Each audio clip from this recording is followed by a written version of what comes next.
Colleagues, I wonder if I could just reiterate if you can switch your cameras off and your microphones off just now. That just helps us with the bandwidth. And I also need to remind you that the session today will be filmed. So, on to the nicer things now. Good afternoon, everyone. Thank you so much for joining us for the session. This session absolutely wins the award for the catchiest title of the whole of the Scottish Learning Festival. I'm not going to read it out to you, but I do realise that it's not very imaginative. However, the rest of what you're going to hear today is going to be super imaginative. So I'm delighted that we've secured some of Jenny Gilruth's time today to say a few words before our session begins. Many of you will know that as well as being an MSP, Jenny is also Minister for Culture, Europe and International Development, and as such has a keen interest in how we grow capacity in terms of ability to connect with our European partners. Jenny is also a former teacher and indeed a former colleague of mine at Education Scotland, and it is my absolute pleasure to pass over to you now, Jenny, to say a few words by way of introduction to our session this afternoon. Thank you very much. Thank you very much, Louise, for that kind introduction, and good afternoon to everyone. It's great to have the chance to speak to you all online today. I'm sure that you'll all agree that after the past 18 months, it's really welcome to have the Scottish Learning Festival back up and running once again. And hopefully next year we'll all be back together at the SECC. I think the last time I was there was with the Parliament's Education Committee a couple of years ago now. For those of you who don't know me, as Louise has explained, I have ministerial responsibility for Culture, Europe and International Development. And I should say that, as Louise has alluded to, I did have a normal job before I became a politician. I was a principal teacher, latterly in Fife at St Columba's in Dunfermline. I worked with Louise at Education Scotland as a development officer, and that was back in 2012 to 2014, where we were really focused on delivering support materials for the new, they were then, of course, the new qualifications. Things have moved on since, I gather. And before that, I taught modern studies at the Royal High School in Edinburgh. So whilst not a language specialist to trade, I very much understand the importance of language learning across the curriculum. In government, as Louise alluded to, my role as minister means that I'm in regular contact with a variety of individuals and organisations from all over the world. And as such, I'm really aware of the importance of understanding other languages. I've not yet tested out my rusty higher French on the French ambassador, probably much to my officials' delight. But my boss, Angus Robertson, the Cabinet Secretary, is fluent in German, and he was actually sworn into the Scottish Parliament in both English and German.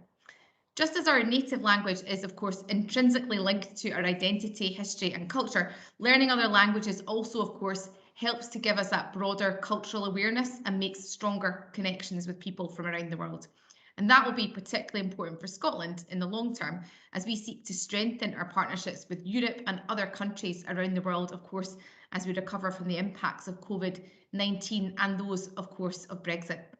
And that's why it's really essential we inspire our young people to learn other languages, as these are the skills that will be crucial in the 21st century. By doing so, of course, we'll give them the knowledge and skills they need to take full advantage of the opportunities and to overcome the challenges of our fast changing world, a world in which probably none of us had to grow up in and adapt so quickly in terms of learning languages. So for those reasons, the Scottish Government has pursued the ambitious 1+2 approach to ensure that all young people have the opportunity to learn 2 additional languages during that broad general education offer. We've supported local authorities with over £35 million of additional funding since 2013 to deliver that approach in schools. The 1+2 approach is, of course, fundamental to ensuring that our young people are equipped to grasp all of the opportunities to be active in a global economy and be ready to communicate with partners, building on Scotland's reputation as a market leader.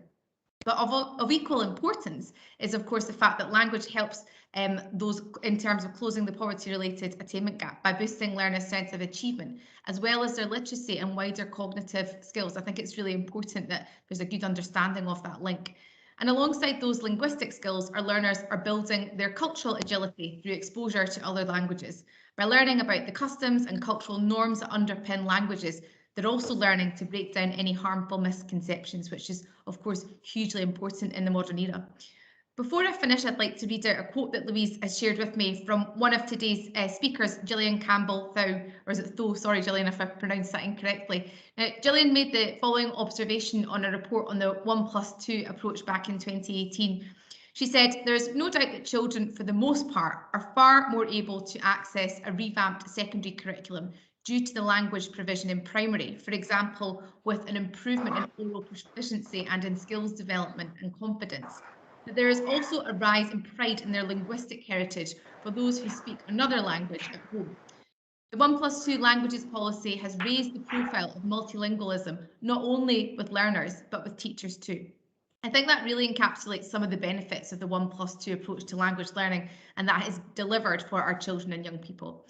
I want to thank you again, Louise, for inviting me to speak here today. You're now going to hear, I think, from Jillian and Zoe on how local authorities have supported practitioners to successfully deliver language learning in our schools. Thank you very much. Thank you very much, Jenny. I know that you are busy now and have to make your way to the chamber. So wir sagen vielen Dank, bitte, und merci bien. Nearly answered my own question there in German. Okay, thank you so much. Au revoir. Thank you so much.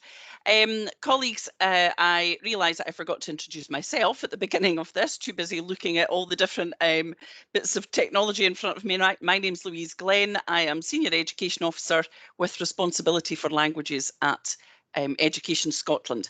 Anyway, without further ado, we are going to hear from our local authority representatives who've been working on the implementation of the 1+2 policy for a number of years now. And Zoe and Jillian are kind of coming at the 1+2 implementation from two different ways, two different directions, but ultimately for the absolute benefit of our learners. So Shona is in charge of the slides. The slides are showing now, Shona, thank you very much. And I'm going to hand over now to Zoe. Could I just remind you to please put off your cameras, unless you're a speaker, and switch off your microphone as well. Thank you so much.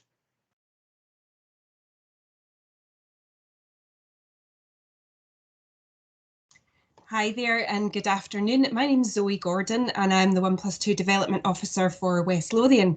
I'm delighted to be along here today and sharing what we've been doing in West Lothian. I'm sure you'll see that what we're doing is not necessarily something new. We all have different ways. Some of you may be doing some of the same things that we are, but we just wanted to share this because we're delighted with the progress we have made so far. So what have we done so far? Let me tell you a little bit about West Lothian. We have 68 primary schools and 11 secondary schools within West Lothian. And our L2 for the most part is French with an L3 of Spanish, and that's out of we have 11 clusters. We have 10 clusters where we're doing that, and then we have one cluster which has the opposite.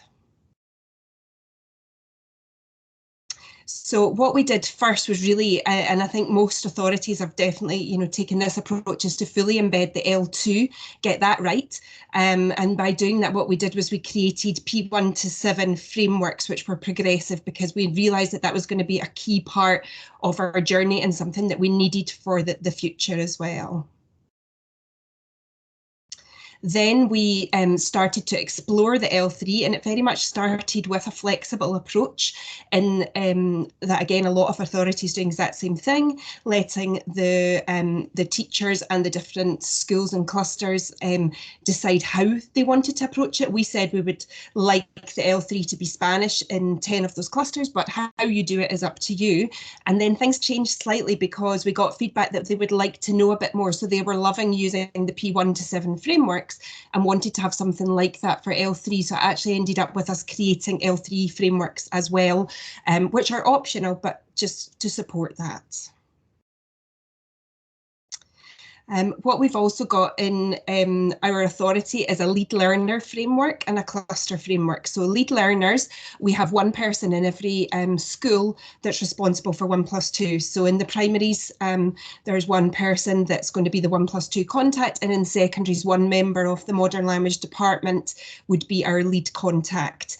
And within that, they form the clusters. And then what we did was probably about 2 years ago, almost 3 years ago, we started started a process where we would, for each cluster, have a lead.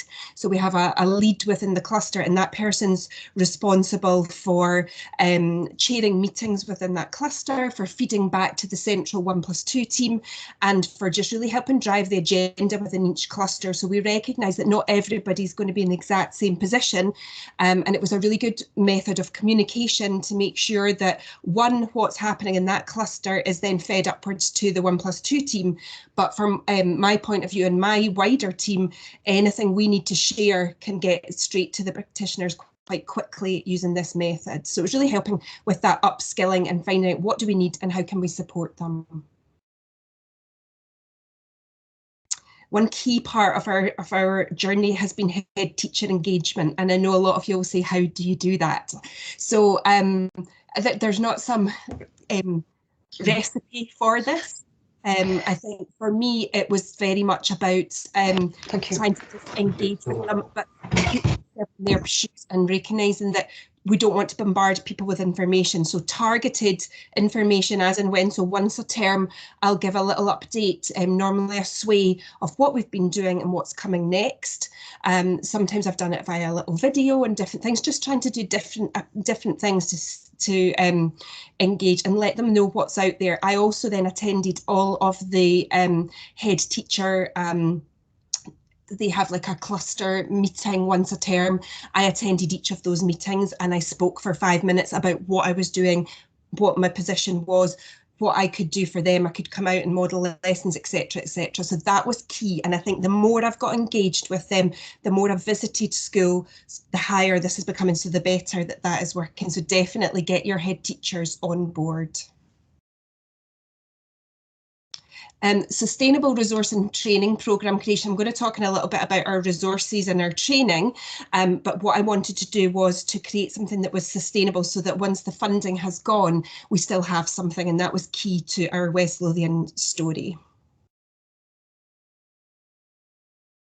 And we also, as part of this, created P7 S1 transition materials. So we created a standardised one and each cluster tailored it to their requirements.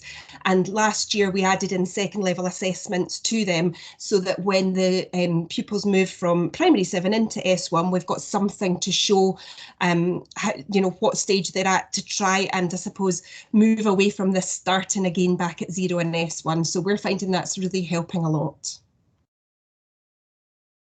And then the final thing on this part is our family engagement events that we've done, and we've been involved in a SILT RIC project, which is still ongoing just now, about family engagement. So just really trying to get everybody involved in this. We've found, certainly in lockdown, I did videos every week for the learners from primary 1 to 7 in French and in Spanish, and family engagement was high because they were joining in with their children. And so when we've run events previously and during lockdown, we've found that this is very, very important with your language learning. So that's the story so far. Thank you, Shona. And now on to our training programme. So what do we do? This year, every year's been different. So we used to do everything in person. Last year switched everything online. We used to always do a conference, and last year we did it online. This year we've changed and we're going to do quarterly lead learner sessions. So they're for our lead learners and for our senior management as well to come along to just basically they'll be tailored to whatever the practitioners would like. So our first one's going to be given a bit, Louise is going to introduce it for us. It's going to be the national picture. Where are we at? We're going to share about our West Lothian journey so far and new resources we've implemented this year, just making sure everyone's aware of that. And we're going to do an L3 focus, which is key for us in this year. And then in future ones we will be doing a celebration of our journey. We'll be doing a liaison with secondary about transition and things like that. Our PLL, so our primary language learning programme, this has moved again. We keep adapting this based on, I suppose, you know, we had to change it based on COVID, and now we've just decided to do an online version at the minute to suit the needs of the teachers that are coming along. So we do in French a first and a second level, and Spanish we do a beginners and a next steps. And within those, they're pre-recorded videos that the practitioners can watch at their own leisure. They come with sound files on PowerPoints, resources, etc. And then we do wee catch-ups in the middle of the block and at the end where we can talk through. But it's been very popular having that online because it's meant people who are part-time or who maybe you know, don't drive, they've been able to access our programme. So we've had a lot of very positive feedback. And last year we started some taster sessions in Gaelic. We're dipping our toes into Gaelic. It's quite new for us in West Lothian, but people are really, really keen. And so we're taking that forward, and we joined in with the SILT KISS VET sessions where they had the virtual exchange teachers, which was amazing. And this year we're hoping to dip into German is where we want to go next. Bite-sized sessions, we created little mini sessions and videoed them, and again they're sustainable because I can use them again this term, and it was based on just different areas that people were interested in, like how do you implement an L3, how do you engage parents. Some of them were language sessions as well, so some pedagogy, some specialty areas, and they've been very popular as well. We've got an online library of training videos. So from our conference last year, everything was recorded. We keep those and we keep using them because they're all still valid. You know, Spanish pronunciation, French pronunciation, language ambassadors, how to use some of the different resources we have. So they're very, very useful, and I can point new people to those resources. So that's a great thing as well. And every year we'll do our annual probationer sessions, so making sure that the new probationers, when they come along, know where everything is 1+2, because I know certainly it's varied in terms of what they get in ITE, and so just so that they have something when they come in the door and they know where to find our language resources. I also do our refresher lead learner sessions, so if someone's maybe not been lead learner for a while or they're new to the role, running them through where all my materials are and things so that they know how they can you know, start to support their teachers within their schools. And last year, we expanded our Leadership of Languages programme. So for a couple of years, we've been working just with Falkirk that's within our RIC. And last year, we got the full RIC participation. So we had Stirling and Clackmannanshire as well. And the 4 authorities ran our year-long programme for anyone wishing to lead languages within primary and secondary. And it got very, very positive feedback. And we're hoping to run that again this year within our authorities, and it's great because each one of us took a session to lead, and we all learned a lot as well because we were sharing across the different authorities, which I think is really, really important. I learned things from that I wouldn't have learned had I not been in touch with these other people. So what resources do we use?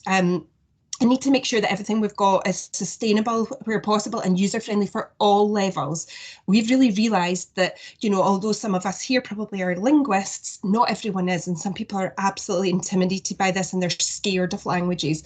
When we give them PowerPoints with sound files, it takes away that fear, and telling them it is okay to be a learner with your learners. So I think, you know, children love that. If you say, we're going to learn this together, they absolutely love that. So for our primary practitioners, making sure they really feel supported and they've got something to help them do the job. They don't need to be fluent. It's better that they can press a sound file and the people will hear the correct way to say the things than they're panicking about teaching it the wrong way. And then our L2 and L3 frameworks per stage. So as I say, we created those to really support. So if you're in primary 1, you can have your frameworks, you can print them out if that's the way you do it, or you have them online, you know what you should be achieving at each level. You also know you can dip back and, as you need to go back over something that maybe is the class are not confident with. So I think that's key to what you need. P7 transition booklets, as I've spoken about, we've got one for L2 and for L3. That just really helps tie up where are we at. It gives the learners the chance to look as well and see what of the, you know, where were they at the start of P7, where are they at the end, look at the progress that they've made. So Lingobox is our new resource. So I know that Anne is on today. I saw your name there, Anne. Anne Robertson helped us create this product. This is so important to what we're doing in West Lothian. And I think this was the best spend of all of our money so far. Last year's the funding that we got from the government, we used a lot of that to pay for Lingobox because we wanted to have a resource that was sustainable. So what Anne's done for us is she worked with us. We had our frameworks created and she worked with us to create a product which is bespoke for us, which matches our frameworks. So we have it in French first, because that was what most of our clusters did. And then we got it translated by Anne into Spanish as well. So now we have something that all of our practitioners can use, and the feedback has been incredible. They love it. It's it's tailored to the frameworks. It has activities, it has sound files, it has games, it has songs, it has ideas for assessment, everything that they need. They can break it down and they can use it as they want. For someone that's confident with languages like myself, I dip in and out of it. I use bits of it and I add in my own things that I've already created or used. Some people, that's what they use. So it really allows everyone, from the complete beginner to the experienced language teacher, to really be able to teach what we're expecting them to do in the frameworks. We also have used Power Language Schools over the last few years, and I know that a lot of schools have, authorities have done this as well. We find that's a really good tool for us to have, but obviously it's something you have to pay for every year, so it's something that individual schools may end up paying for after the funding has gone, but we found it very useful for IDL, so it kind of again supports. We also normally buy an annual resource, so every year we've bought something and we change it every year, and people say, why are you changing it? Because I want to let them see everything, because each school might have their own choices and things that they prefer, so that at the end of funding they can do that. And then our lockdown video lessons, as I've mentioned earlier. Lesson modelling, something I've been doing, going out into schools and modelling lessons in L2 or L3 to give confidence, and our language ambassadors helping out with supporting that. So what's next for us? Feedback on our frameworks, because they're quite new, so finding out what people think, tweaking them, doing anything that we need to do as we go along. Feedback on the resources, again, what do they like, what could we change, etc. Any adjustments that's needed. And then continuing to develop our L3 materials as we go along. Continuing to develop all of our training materials, so making sure where possible they're sustainable, and targeting our schools for L3 support. That's our biggest challenge this year, getting L3 where it needs to be. And some primary, secondary observations, S1 and beyond, sort of looking at those curriculum changes and making sure, I think it was in the leadership programme, it was very interesting for me to see that sometimes, secondary teachers don't know what the primary are up to, and primary don't necessarily know what the secondary are up to. We want to really close that gap and make sure we all know what's coming next. Okay, is that you, Zoe? I think that's me. I think it is. Sorry to butt in there. Thank you very much. That was really interesting. Folks, we're very tight for time, so I'm going to pass on to someone that I'm going to call the mother of the house, not the granny of the house, but Jillian Campbell has been Development Officer and then Quality Improvement Officer with Glasgow City Council from the get-go of the 1+2 policy. So great to see a well-kent face, and Jillian, over to you. Thank you, Fesca Maharchan. It's lovely to see everybody, albeit virtually, and great to join in. And a bit of a hard act to follow there, Zoe. I do feel like the granny of the house, because I have to say 1+2 has been such a big part of my life. And as Louisa said, so I'm Quality Improvement Officer in Glasgow City Council, where part of my remit is language learning and teaching, as well as Gaelic medium education and lots of other very exciting things, but this is my very favourite part. All my contact details are there, please do get in touch, and we always welcome some good quality banter and chat. And now I'm going to say my very favourite thing. Next slide please, Shona, thank you. I'll give you a quick resume of where we are. Some of you may or may not remember this t-shirt in the background and that lovely wee book. So Strathclyde Regional Council, 5 to 14 assessment, and the Pond Hotel. So back in the day when we had language training, it used to be it was MLPS, Modern Languages in the Primary School, and it was a fantastic programme that was across the country. Glasgow had a huge team of linguists involved in it, and your primary training used to be 28 days in a hotel. Not concurrently, but you got a lovely lunch, and there was lots of stories that went on. And then it all changed a wee bit. Okay, and Shona, if we can just bring those, thank you, just bring those wee images as they come in. So Curriculum for Excellence came in, we then had all these lovely wee codes, then we had a bit of benchmarks, and then we had some more stuff, and things had to change, and it's right that they had to change, and language learning and teaching had to change, because our children were changing, and our pedagogy was changing. So from there, we then had the lovely twilights, I think that's my next bit there, Shona, and it was just 28 twilights, you know, with your sandwich and your bottle of water from 4 till 7, and everybody was falling asleep and what have you. So we had to adapt that training, and that changed, you know, the timings got shorter. And then what happened? Lockdown. So we went into lockdown, everybody jumped online, and I am delighted to say that between both lockdowns, myself and the First Lady of the Glasgow Languages team, Elizabeth Norton, we managed to train something like 600 teachers online, everybody looking for a bit of training, but also because the message we had been given out about what language learning means, and particularly in our city, is dead important. Next slide, please. Thanks, Shona.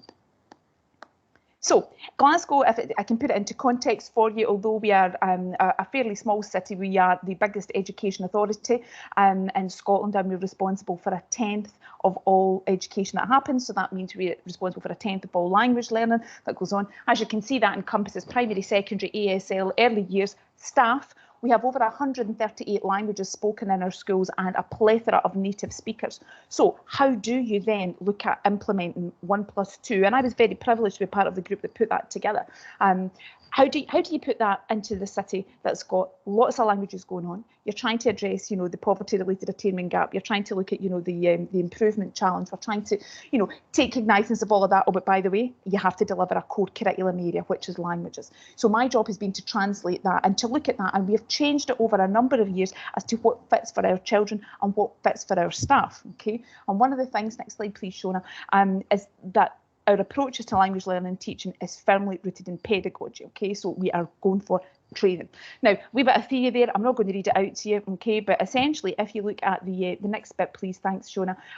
You know, learning has to be relevant and purposeful. And I'm reminded constantly of something that Louise Glenn says very often when we talk about, you know, we have secondary children who are doing things in the pencil case. That's not relevant, you know. That's relevant when they're in primary 1 and primary 2 because they love a bit of sniggle, just like my daughter did back in the day.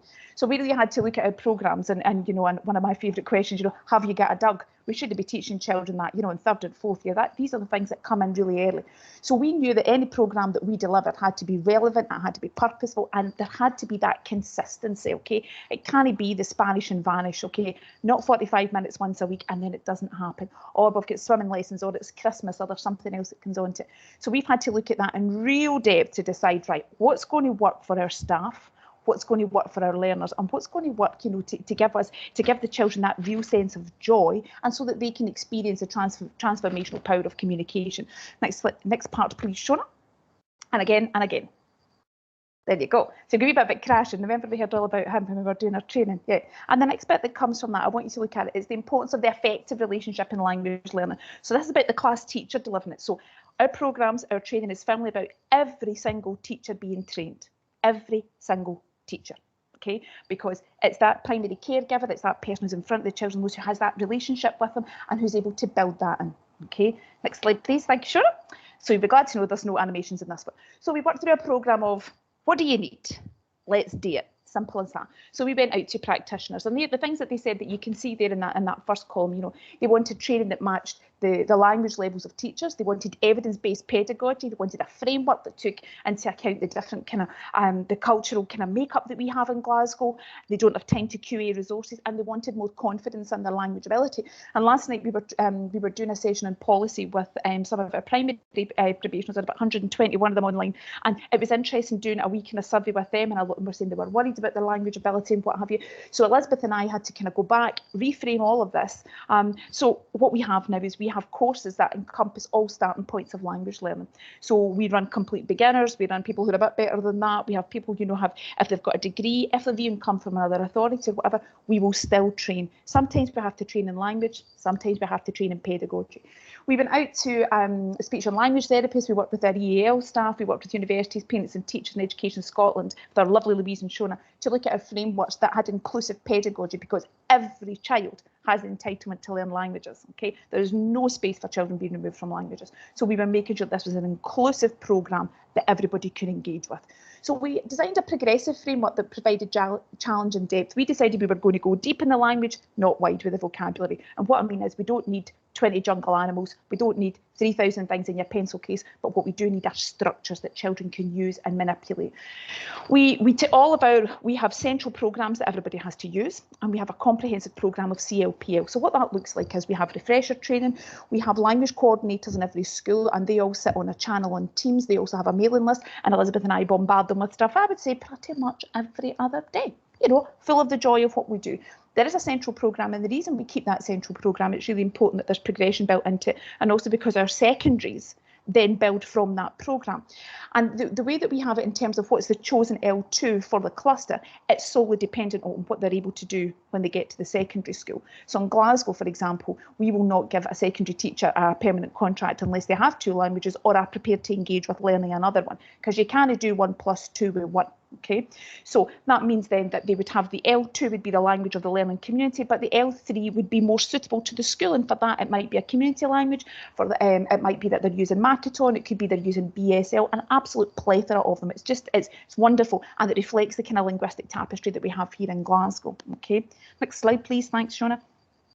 So one of the things, and I'm sure many of you will have heard Antonella Seracci speaking, they were talking about that younger start, and we said, oh, younger start's great. Well, a younger start's only great if you're creating the conditions for it to be learned, isn't it? So what we've done is we've normalised language learning, okay? And we've had a real focus then in primary, particularly in primary 1 to 4, on that talking and listening, okay? Because if we're looking to try and address a poverty-related attainment gap, particularly in literacy and numeracy, then we shouldn't, for us, we're not touching reading and writing for primary 1 to 4, it's talking and listening, and to give them that absolute joy of engaging with a language. Intercultural awareness, absolutely key, because we can't learn about a language if we don't know where it's coming from. Relentless routines, you have to do it every single day, okay? Every single day, because if you don't have enough comprehensible input, you're not going to get the comprehensible output. So we then look at the depth of language. So we've really focused and through our planner, it's completely cyclical. So it just gets same structures revised, expanded, and more depth into the language. We then look towards kind of primary 5 and 7, we move from talking and listening to reading and writing, okay? And what you can see is those 4 kind of squares in the corner. So we look at that interdisciplinary learning. Interdisciplinary learning isn't somebody labelling, a plant in French, no interested, okay? That's no interdisciplinary learning. Our interdisciplinary learning is going to be where children are communicating. So we facilitated that proper, meaningful interdisciplinary learning. Huge focus on talking and listening, which means the pedagogy has to be right. So that means a lot of input then from the teachers, okay? But we work on that, and we work in that language and that pronunciation, okay? The development of skills both for the children and for the teachers, so that they're able to be confident communicators, okay? And as I say, that intercultural understanding, which is just huge and a really, really big part of learning a language. So what do we have? What goods? So we've got progressive planners from primary 1 to 7. We also have bridge planners from where maybe if children haven't had that experience, they should have had it, but we recognise that sometimes they don't, particularly when you've got that movement of staff. We have evidence exemplars, we've got centralised planning, we have a transition document, same as what Zoe has in West Lothian, going from primary 7 to S1, and we also have a tracking document that can be used for a class, it can be used for a group, or for individual children. So we use that as well to make sure that everybody's getting that entitlement. What we do is we also work with schools and learning communities within their work time agreement. So we audit every single year and we say, right, okay, that looks like a bit of work being needed done in that learning community. And then we go and we get some time off their work time agreement so that all the staff have to do it. And if you've ever followed our Twitter account at Glasgow Languages, one of our hashtags is, it's a HUFTY. It's one of the 8 core curriculum areas. Huge, strong message from the authority, you need to do it. The same ways you'd be doing literacy, numeracy, expressive art, science, PE, dare I say it, all the other things like that. Okay, next slide, please, Shona. I'd be glad to know this is it's nearly my last one. So what do we have? We have a real strong authority message that comes out all the time. So they're under no illusions as our expectation, because children have that entitlement. Central planning, tracking, document and resources. But what we're able to do, so Elizabeth and I, and also we're now we're growing some more trainers, which is great. We've had a number of staff who said they want to come on board. So they're doing a shadowing process right now, which is really, really lovely. But sometimes what we have to do is we need to do a bit of myth busting, okay? Bit of myth busting. We have to do some coaching, so we'll coach in context. So Elizabeth spends a lot of time out working with staff as well. Work time agreement, relentless routines, getting the teacher voice. Okay, getting the teacher voice and getting that feedback and reflecting on what we've done and changing it. Okay, keeping the profile of languages really high. It is not slipping off my desk. Okay, focus comms to make sure that all the communication goes out properly, that we're recognising what's coming on, and also the sheer joy of communication. That's our big thing.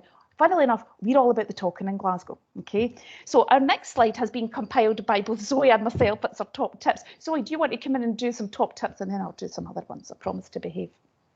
Okay, thanks, Jillian. Yeah, so provide resources and training for all. We've talked about that with sound files. Help them not worry about getting it wrong. Lesson modelling, team teaching, helping, if you can, model what a good lesson looks like so that they can see that it's not as hard as they think it might be. Regular communication, just as Jillian's talked about there, with your practitioners, with leadership, with everybody, and use your audit results. That helps you get your action plan. That was one of my key things, was looking at where the gaps are, looking at who needs your support, and then use that as your wee tool. Thanks, Jillian. No worries. And again, just as we're, I think everybody would be in agree with, it's about building capacity and confidence in staff, okay? Breaking it down into language that people can use that's correct, okay? We've then got keeping the profile of languages really high, adapt, support and challenge, using targeted communication. You've got to keep it up there, okay? And a programme that's progressive and focuses in depth of language. So that's our top tips from Zoe and I. I hope that's been useful. Back to you, Louise. That has been extremely useful. Thanks, ladies. I'm sitting here, I'm grinning like the Cheshire Cat. It's just fabulous knowing that languages are in very safe hands. I know that that is replicated across many local authorities as well. It's just great hearing from people who are absolutely at the forefront and mired in the 1+2 policy as well, because my job is slightly detached from that insofar as I kind of look after policy, shall we say. Ladies, we've got about 5 minutes left for questions.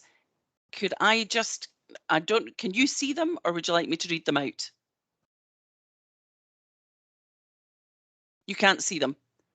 No? I can't see them, no, but feel free to do an X Factor and pass it over to who's most appropriate. I shall pass this one over here. In very small schools, for example, 1 or 2 class primaries, how do you find recruiting a lead learner? We have this model for several areas, for example, assessment, moderation, digital schools, etc. But we're concerned that asking for a 1+2 lead as well would be too much for these very small schools. So I've got a couple of quite small schools in West Lothian, and what they do is sometimes share across schools. So for example, if there's a head teacher that's shared, they generally might share a lead learner, or just sometimes if there's a school nearby that they share with. So sometimes they share a lead learner across schools, and sometimes the lead learners will maybe double up on a couple of subjects, which I know is not easy, but again, just making sure that that information does get through. So that's what we do. Thanks, Jillian. Any small schools in Glasgow? No, no, we do have. I think our smallest schools maybe about 98 or 100. It's not an option, is it?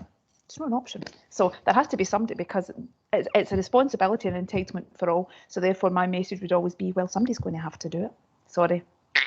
It's true. It is very true. Thank you. Next thing from Chat Pane is actually an offer. If anybody wants any L3 resources for Gaelic learners, no need for any knowledge of the language, please message me, says Mrs. Campbell. Not you, Jillian, then. Oh, it's Katie. That's Katie in the Highlands. She's awful good. Okay. And a thank you from Thea, sorry, Palu. Thank you very much. Very interesting. Well done to you both. Great work. Lisa Marie McDonald, a wonderful session. Passion for languages, so clear. Tapat Lib, and I hope I've said that correctly. Fantastic presentation from Zoe and Jillian. Thank you, ladies. Lots of thanks here. I'm not going to start reading them out. And I just was looking to see if there were any questions. So we don't seem to have any questions. We are 5 minutes early. That has been a fantastic run through from both of you. Thank you so much for your preparation, because I know how much preparation goes into delivering these sessions. I'm going to say a special thank you to Zoe. Sorry, Jillian, you're just getting cast aside now for a moment, because Zoe is suffering from COVID, and was telling us that half an hour before this presentation she was still in her PJs and is probably, I hope, Zoe, going back to your sick bed till you get rid of this horrible virus out of you. So chapeau for you for doing this presentation. You did much better than I did anyway when I had COVID a few weeks ago. And to bring Jillian back into the conversation, thank you again for that quote that I have used many a time that Jenny Ruth was using, because I think it says an awful lot about how important languages are and how important it is for our children, our young people, to learn that intercultural knowledge as well as learning the language itself. So without further ado, so I'm still looking at the chat pane, no more questions there. I'm going to say thank you so much again, both of you. Thank you, Shona, for doing the slides. Thank you to Jenny, although she's not here, for making a lovely speech for us at the beginning. And that has been just a fabulous session. It just makes my heart fly, makes my heart sing when I know that language is on such safe hands. Thank you very much, everyone. And well, I was going to say goodbye in lots of different languages, but you know, I'll just stick to Auf Wiedersehen, pets. Okay, thank you. Bye. Thank you.